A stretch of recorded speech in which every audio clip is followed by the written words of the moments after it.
good to have Fisher here. He's the CTO at Babylon and have been one of the core part of the entire architecture that Babylon have been thinking with David. I had a really great conversations with David so far whenever we've met, either in Denver or ECC and all the other places as well. But congrats on all the progress. And today I think my entire focus would be to talk more about what you guys have been promoting as well. And NodeOps is one of the partners with Babylon in terms of being a finality provider, launching as a BSN as well, Bitcoin Security Network. And our goal is to make sure that the entire compute layer that we are building right now, it can be economically secured with BTC as the economic security layer as well. And that's why the intent is to work with partners like Babylon that can bring in and support on this as well. But having said that, I think BTC Vaults. So majority of the audience here might be new to what you guys are currently working on. So Babylon recently introduced their white paper around Bitcoin Vaults, BTC Vaults, which is like a tremendously interesting concept to bring in institutional BTC liquidity finally towards yields, staking, and DeFi primitives for BTC as well. So would you like to shed some light on what's BTC Vault? Explain it like we are all 5 years old and just break it down for us. Yeah, sure. Hi everyone, this is Fisher, co-founder and CTO of the Babylon project. I think maybe most people know us from our Bitcoin staking protocol, which currently have almost $7 billion of Bitcoin staked, which we are very proud of, and NodeOps is a huge supporter of us. Yeah. So Bitcoin staking is our first protocol that allow Bitcoin to become productive and useful. So it allows Bitcoin to be staked to provide POS security to other networks and earn staking reward. Okay. However, staking alone is kind of a very passive product that you lock a Bitcoin, you passively collect some rewards, and that's it. You don't actually actively participate in the day-to-day life of the crypto world, the DeFi world. Right. So that motivated us to do like groundbreaking R&D to allow Bitcoin to participate in DeFi in a more active way while maintaining being trustless. Okay, trustless is very important. It means when you use your Bitcoin, you don't have to bridge your Bitcoin to another chain through a multi-sig bridge or whatever bridge, because otherwise your Bitcoin may be compromised or stolen by the counterparty due to the counterparty risk. Okay, so we want to make Bitcoin productive trustlessly.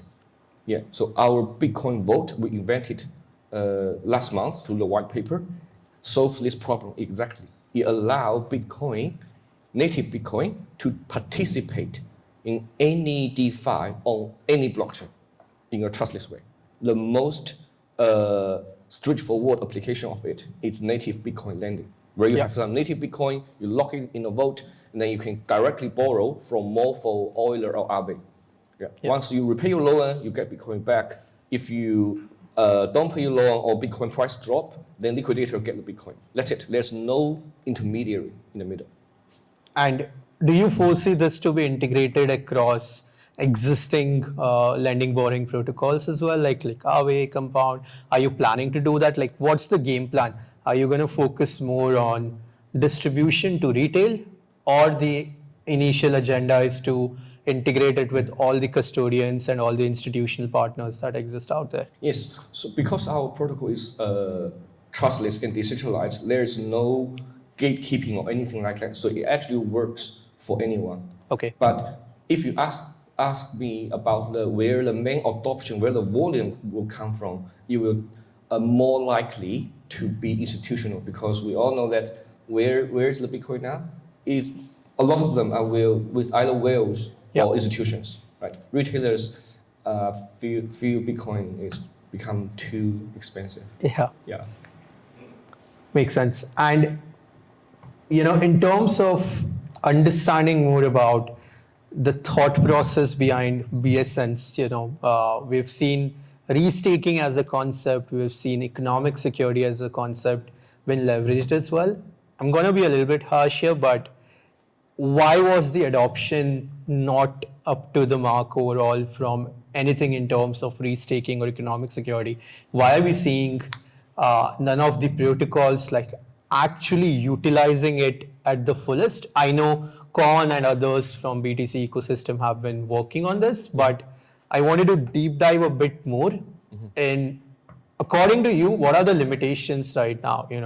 Like if we have to be really honest to it, like why is it not getting the adoption the way everyone anticipated restaking to be like a new primitive? Yeah, sure. So the concept of restaking is proposed by EigenLayer. Okay. On Babylon side, we have multi-staking, which is kind of slightly different from restaking. But at the end of the day, it's all about security sharing, so that one portion of capital can be used to secure multiple networks. Yeah. Okay. The issue is security itself is not well appreciated. I won't say it is underappreciated because the market is always right. Yeah. Market's always right. Okay. I would say it is not well appreciated by the market because security is something you don't feel. Yeah. You don't feel like insurance. You only want it once you hit into a car accident, right? So security alone is not a very competitive product. And when we talk to BSNs, we talk to other to DeFi projects, so we realize that what's more important to them is actually Bitcoin liquidity. Yeah. Yeah, Bitcoin liquidity, which allow Bitcoin, the largest capital asset of the entire crypto world, to participate on their chain, on their DeFi apps, to increase TVL, to increase volume. Yeah. So that motivated, actually, that's the main motivation for us to invent our Vault. And we understand the market and we are all very honest to ourselves. So for the next while, we will actually fully focus on the development of the Vault so that we will be able to provide a security plus liquidity package to BSNs and other blockchain networks, not just sell the security. Nice. Yeah. And where do you see the role of finality providers here? Like, do you anticipate them to be happy with it, satisfied with it in terms of them getting additional opportunity to earn incentives by contributing more? Or are you going to keep that entire, I would say consensus and the validator ops or NodeOps, node operations in general separate from the vault? Yeah. So currently, Finality Providers is part of the security offering. Okay. Once our Vault go live, there are also roles very similar to Finality Provider that infrastructure projects can run, and also the Bitcoin locked in the Vault can actually be staked to earn staking reward. Actually, that will be the only way to earn staking reward. So Finality Providers will have more role to play once we have the Vault. And this is actually what we always try to do. So when we invent a new protocol, we always think about what can we do, how do we design a system so that everyone in the system can contribute and generate value and capture value. Yeah. Yeah. Well, I think from NodeOps perspective, when we first heard about, the entire economics in terms of how you're thinking about BSN and vaults, it made sense to have NodeOps being one of those first finality provider that can also launch as in BSN and create like an incentivized loop to drive more liquidity and more assets under management as well for in the BTCFi ecosystem, just driving towards NodeOps as well. So that was one of the reasons why we were particularly excited for it. And I think Babylon team have been super helpful in making sure that we understand every bits of it and connecting us with the entire ecosystem and making sure that we know who to work with as well. So thank you so much for that. That's what we should do. Moving on, I think important question again would be vaults as a concept is not new, right? It's existing. We've seen Pendle growing super aggressive overall in terms of their revenue growth, in terms of their TVL growth as well. And we've now seen they introducing their entire new concept with Boros as a product as well. Where do you see BTC Vaults powered by Babylon in like next 2 to 3 years? Like if you have to envision in terms of these are certain things that we definitely want users to take advantage of, and this is where we would love to be. Yeah, sure. So I think there's some misconception in terms what does Bitcoin Vault mean? Okay, it's not by you. You describe it perfectly, but many people misunderstand what Bitcoin Vault is. So if you think about in a real world, what does a vault mean? A vault is a place where you put your treasury in it, okay? Or you go to a bank, there's underground vault that you lock your jewelry into a box. So the whole thing is controlled by you. But in the DeFi world, when people talk about vault, it's actually something else. It is an unregulated or unregistered fund manager. Yeah. Someone else, you put your money or token to the vault, someone else help you to play around with your liquidity. Provide liquidity, apply DeFi strategies. Use your money to try out their trading strategy. If you lost, sorry. If you win, they give you the returns. Give you return, and they catch a lot of carry or commission, right? So to me, the concept of vote is actually kind of wrong in the DeFi world. So when we talk about Bitcoin vote, we literally mean it. Our Bitcoin vote allow you to lock your Bitcoin in this self-custodian vote, and this vote is a representation that allow you to participate DeFi. It's like you deposit your money in a Switzerland bank, and then the bank issue you a proof that yes, you do have like say $3 million in my bank. Then you can use this proof as a collateral to participate in DeFi, such as lending or stablecoin, perp-dex, call options, to use your Bitcoin as a collateral. It is not like the bank manager takes your Bitcoin and do whatever they want. So that's very important. This is self-custodial. This is trustless. Okay, you use your Bitcoin to participate DeFi. Your Bitcoin is productive for you, not for someone else.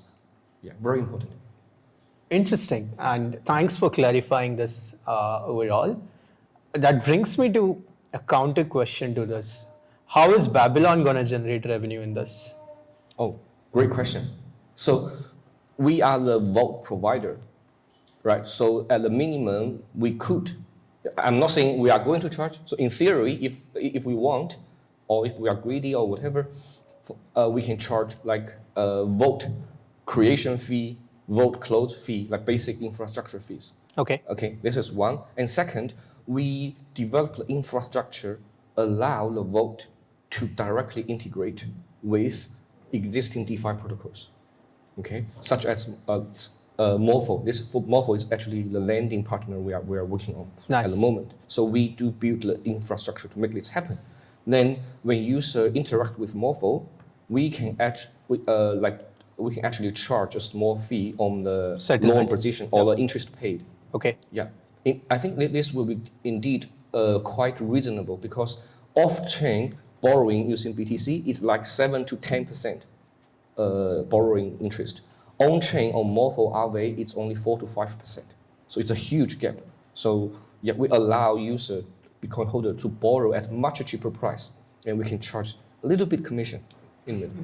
Interesting. And are you thinking to drive this entire unit economics of revenue towards the consensus protocol, rev share angle with all the participants involved, or is this revenue going to be used to bootstrap more vaults and more partners as well? Like, what's the game plan?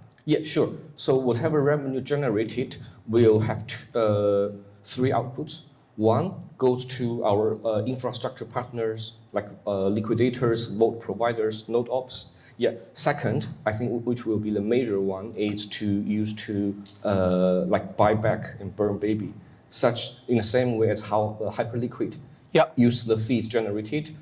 I think 97% of it is used to buy hype, right? And then we also split a small portion of the fee generated as like a treasury or insurance. So in case anything happen, which we won't never happen, will be used for insurance payment. Nice, interesting. And yeah, I think I loved the conversation so far, Fisher. Always excited to talk with Babylon team, but where do you see partners like NodeOps fitting in this new vision of Babylon? What would be the best opportunity for community to be aware of in terms of how finality providers, how NodeOps can come in, mainly from compute aspect as well? Like, where do you see us fitting in? Yeah, the vanilla version of the vote is not for everyone. Okay. A retailer users cannot create the vote by him or herself. It has some very sophisticated cryptographic stuff underneath. So for them, they need what we call a vote provider role to help them to open the vote and close the vote. Yeah. But cannot steal the Bitcoin in the vote because it's like your bank. It's a self-custody. Yeah. So the key is still with you, not the vote provider. So this is the same as a finality provider, right? Retailer stakers, they don't know how to run a validator. So they delegate their voting right to a validator, to a finality provider. So vote provider is very similar to finality provider that you can provide to all your customers, community members. And if you wish, you can also charge a small fee. Nice. That's an exciting way to understand more about where we are definitely going to head as well. I think we've been internally working on creating this universal vault that any NodeOps users can just subscribe to. Yes. And we bring the yields and take care of everything in terms of aggregating, and they can choose the settlement in whatever way they want. Yes, indeed. So that's an interesting concept for sure. And thank you for being respectful and answering all the questions as well.